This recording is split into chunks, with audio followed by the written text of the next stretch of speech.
Assalamualaikum ami internet yu Wanema TV alors tey dañ ñëw def déplacement xool lan li nga xamante ne dafay actualité si biir Sénégal muy loo xamante ne ñëpp ñu ngi koy dund tey ñëpp ñu ngi koy waxtaane muy li nga xamante ne moom mooy agression yi meurtre yi ndax bés bu nekk rek ñu ngi dégg ñu naan kii jam na kii rey na kii sotti na kii asib xam nga donc dañuy ñëw dugg si biir société bi xool sénégalais ñoom tamit naka la ñuy dunde lool aussi lan mooy doon seen xalaat si li nga xamante ne moom mooy phénomène boobu nga xamante ni dafa xew biir Sénégal. maa la fay. mais yow pour yow lan moo waral ñaawte fi am Sénégal léegi lu ko waral. loolu si dëkk bi moo war a am sécurité dëkk bi moomu sécurité loolu moo tax mu am fi agressement ni bëri nañ fi li fi rey si nit bëri na fi kenn mënut wax ñaata nit lañ fi rey. ñaawte bi mooy yërmande moo amatul taay rek moo tax waaw moo tax ñaawte bi bari fu mu ne nii mais kenn ku ne boo jàppoon sa bopp comme yow bañ a xeeb sa morom loolu yëpp du amati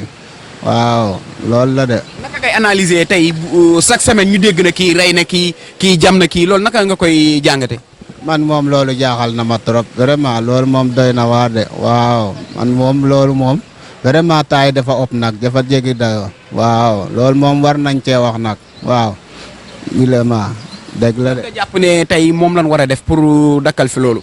waaw jàppale xale yu góor yi rek ñu am liggéey vraiment jàppale xale yu góor ñu am liggéey vraiment son nañu trop waaw son nañu de te ku ko waxul dégg leen di kii waaw mais toog sa télé yéen ñii tamit toog sa télé di wax ci lu nit yoo xam ne vraiment loolu rafetul yenn saa ma toog ci télé di jàkkaarloo ñuy wax ci jaaykat yi wala ci ambiraay wax joo xam man damay naan est-ce que ñun ay Sénégal lañu wala ñun bokkatuñ ci réew mi waaw yooyu it am na ci solo trop quoi. Bon, trop d'agression, trop de morts, c'est pas parce que ce que moi je vais vous dire, c'est parce qu'il y a manque d'emploi pour les jeunes. S'il n'y a pas de travail, il va y avoir beaucoup d'agressions ou des choses comme ça. Il n'y a pas de travail, tout le monde veut de l'argent et puis facile comme ça. Alors que pour avoir l'argent, il faut du travail, il faut faire la métier. Mais ce que moi j'ai remarqué, bon, la majeure partie des jeunes aujourd'hui aiment du bien, mais ils n'aiment pas travailler. Donc pour avoir du bien, il faut travailler. Quelle solution pour lutter contre ça? Bon, pour lutter contre les fléaux, l'État doit créer l'emploi des jeunes. Au moins, un secteur pour avoir l'emploi, pour gagner un peu. Quand tu gagnes 5 000 francs par jour, tu n'as pas le droit de partir chercher quelqu'un qui gagne 1 000 francs par jour. Tu as vu? Donc, c'est à l'État de voir. Et puis, nous citoyens aussi, doivent aimer le travail. C'est ça, parce que l'État va aider, l'État va aider les citoyens pour avoir du travail. Mais si le citoyen ne veut pas travailler, c'est pas l'appel. Et puis, il y a des métiers aussi. Nous, les jeunes, surtout, il y a des métiers. Donc, si l'État ne donne pas de travail, c'est pas tout le monde qui va travailler dans les bureaux, dans les trucs comme ça, là. Mais il y a des petits métiers, comme des trucs comme ça. Tu as vu? mais jeunes yi ñàkk liggéey rek boo amul loo def da ngay xonet boo gisee koo mën a nangu li mu yor nangu ko dëkk bi soo bëggee liggéey mooy loolu gis nga marché bi yaa ma gën a xam li fi am ak yooyu dafa doy waar quoi. ban solution lan war a teg pour lutter contre loolu mu mën a jeex Sénégal. mais jàppale ndaw ñi pour ñu liggéey rek ndaw moom buy xëy liggéey def dara xelam dana génn ci yu bari quoi mais boo xëyee defoo dara sa xel lu nekk ci nekk. ñàkk yar ñun ñu suñu bopp ñoo yaru suñu doom comme ni ñu suñu waajur yi yaree. te xale yi dañoo sadik insécurité am na démb rek benn fee daj naa ko fii Kër Massar ay groupe xale yu góor sotoo kenn nit ñëpp a toog di seetaan nit ñi dañoo mën a seetaan tamit dañuy seetaan ba ñu rey la ñu ne ñuy commentaire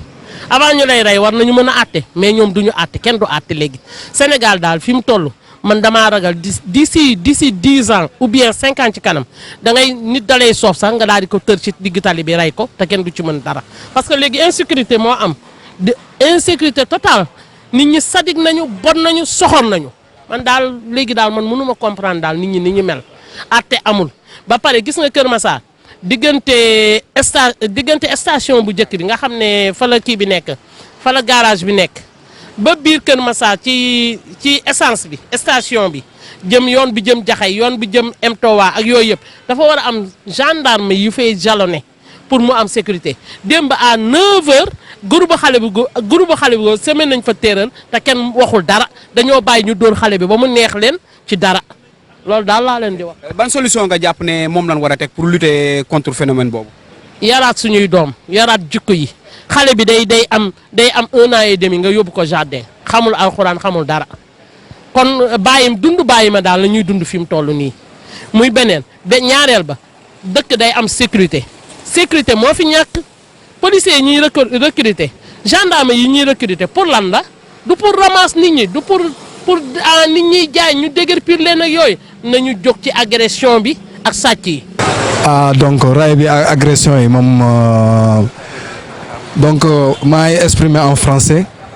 ok les agressions soit ak gars yi nekk ci moto yi jël jàpp ay saak jigéen yi comme ça soit les gens qui sont dans les rues qui tirent les téléphones des gens dans les taxis, tout ça c'est pas bon. Nous ce qu'on veut dire que les sécurités toujours ils n'ont qu'à veiller sur nous parce que nous on sait pas ce qui est devant nous mais quand ils sont avec nous on sait qu'on peut savoir ce qui est devant nous parce que on sort la nuit, notre femme sort la nuit, les enfants sortent la nuit, donc nous on ne peut pas fonctionner sans la sécurité. Donc on prie toujours que l'État puisse nous aider et augmenter la sécurité. Et les gens qui sont dans dehors des quartiers, soit au bord de la route, 7-8 personnes, quand vous les voyez, demandez les pièces. Vous allez savoir qui est bien et qui n'est pas bon. Mais vous allez voir 1000 personnes, ils sont là à s'asseoir, boire du thé, boire du café. On ne sait pas qu'est-ce qu'ils font la nuit. La journée, ils sont là à boire du thé, tous les quartiers. La nuit, tu les vois dans les belles voitures, dans les motos. Hein? Et il ne fait rien. Nous qui sommes là à souffrir là, c'est nous qui on ne sait pas où on va maintenant. Moi, je suis un Guinéen, mais je vis à Dakar, j'ai plus de 4 enfants. Machallah, on ne m'a jamais agressé. Je suis très content, je suis fier. Mais vraiment, j'ai des amis qui ont des problèmes, mes copines qui ont des problèmes. Donc c'est comme si on a des problèmes, nous tous. Donc on prie le bon Dieu que l'État aussi puisse faire un effort pour qu'il vit sur nous. ñàkk dëggu ak njiit mu bon ñàkk dëggu ak njiit mu bon képp moo ko waral ñàkk dëggu tënku ci yàlla ak njiit mu bon rekk ka waral ndax dëkk dafa am loo xamante ne bu dee day doxee noonu du dem fen wor naxaate kooku fekk fi mu am rek bu ñu weddee wax yàlla rek yàlla teg ñu nattu te yàlla moo ñu teg nattu ñun Sénégal yàlla daf ñoo jéppi yàlla daf ñoo jéppi ñun Sénégal bu neexee yàlla daf ñoo jéppi bu naqaree yàlla daf ñoo jéppi xiif lekk jafe na feebar bëgg a faju jafe na wax muy dañ dafa nekk ci sénégalais yi ñiy jekk rek ay jekk ana yërmande gi ana rahman bi ñuy wax ana rahim bi ñuy wax kon fan lañ jëm ñun réew mi ana suñuy njiit yi nga xamante ne maanaam bu dara doonulee dara ñoom ñëpp ay baadoola leen woon léegi tey ji bu ñuy jekkee fàtte démb ku jàkk tey nag fàtte démb doo gor nan seetaat seen bopp te dellu ci yàlla te xam ne bés a ngi ñëw yow ma tamuru samaaw mooran wata siiru jibaalu sayran bés boobu ku ko sóorul rek sóoroo dara nanu seetaat suñu bopp ñun sénégalais yi sunu njiit yi nan seetaat suñu bopp am na bés boo xam ne du jaas de te laataay yowmal xiyaam bàmmeel moo gën a métti fuuf ko yowmal xiyaam te akbar bàmmeel moo gën a métti moo gën a yàgg bàmmeel moo gën a métti moo gën a yàgg bàmmeel moo gën a métti moo gën a yàgg kon nan seetaat njiit yi nan seet li ñuy def njiit yi la ñuy seet li ñuy def nañuy wax dëgg di atte dëgg di def dëgg yàlla rek a fi nekk loolu yàlla nen la yàlla rek a fi nekk wallahi yàllaa fi nekk yàllaa fi nekk de nanu seetaat suñu bopp ñun sénégalais yi suñu njiit yi nag dañoo bon xam nga bon mooy lan man dama koy wax en haute voix yàlla rek laa gëm wallahi alasim barke Cheikh Mourtala Mbacke suñu njiit yi dañu bon xam nga njiit yi lu tax ñu bon mooy amuñu yërmande ku ci nekk yaa ngi sa climatiseur bu tooy xep mu lay ëpp guddeeg bëccëg say doom duñ jàngee Sénégal ñu ngi jàng jee bitim réew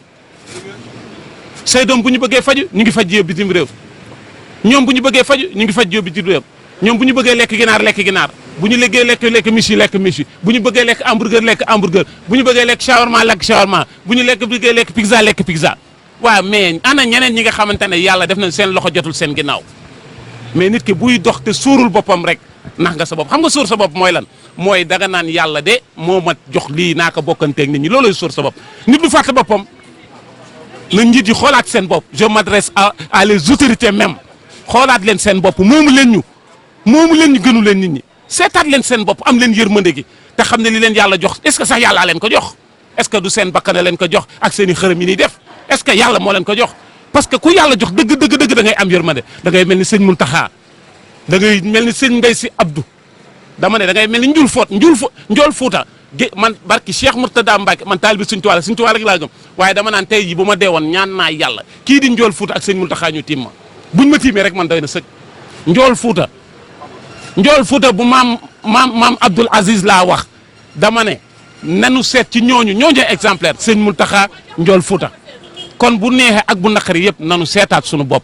sunu njiit yi yéen laa wax je m'adresse à vous je m'adresse à vous je m'adresse à vous je m'adresse à vous am leen xol la foi sincère la foi il faut avoir de la pitié am leen yërmande ngeen baal ma wasalaam wa rahmatullahi taala wa barakatuh